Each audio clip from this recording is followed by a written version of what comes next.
this is a major presidential initiative with respect to the U.S. role in Asia, right after the United States didn't participate in the Asian Infrastructure Bank. We've proclaimed rebalancing as a central part of our grand strategy. And if we don't have this deal, there'll be no non-military component to that rebalancing. If we don't have a deal, which the United States has pushed and invested in, other countries will come to doubt our ability to carry through on commitments. They will tend to find it difficult to negotiate with presidents because they're not sure that presidents can deliver through the Congress. So you can debate the merits of TPP. I think on balance it's a good thing, though its proponents have certainly exaggerated on some dimensions. But given where we are now, to abandon this effort would, I think, have grave and continuing consequences for a long time to come. There is a perception, a persistent perception, that these free trade agreements are basically just cover for companies to move jobs out of the U.S. and abroad. How do we tackle that issue, and is it true? I think it's more wrong than right. The reality is that the United States has been a very open market for a long time.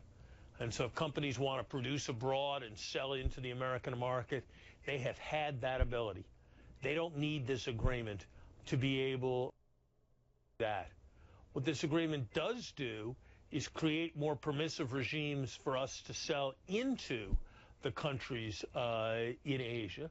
What this does do is enable our companies to work more cooperatively around the world, which ultimately makes them more competitive. The environment for this discussion is that so many in the middle class feel squeezed. Do these two things, the issues, have to be tied together? Does more work need to be done to address that in order to get Congress to go along with free trade? Or do these discussions, is that the price we pay for free trade and for being able to have strong U.S. corporations? Look, people are right to be angry.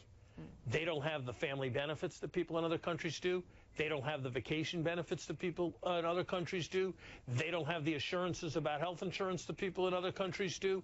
They don't have the minimum wage protections that people in other countries do. They've seen a huge gap open up between growth in average productivity and growth in average wages.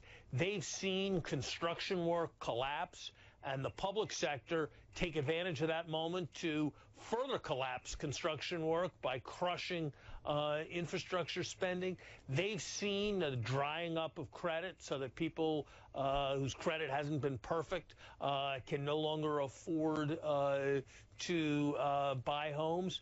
There's no question that people have the right to be frustrated and angry, but the answer is not to lash out at other countries. The answer is to build a more inclusive prosperity here in the United States. And I think if we are successful in building a more inclusive prosperity in the United States, that there will over time come to be more support for economic internationalism. But if we're not successful, in having people believe that the government of the United States is basically on their side, they are going to stop and interfere with any effort to pursue American global leadership.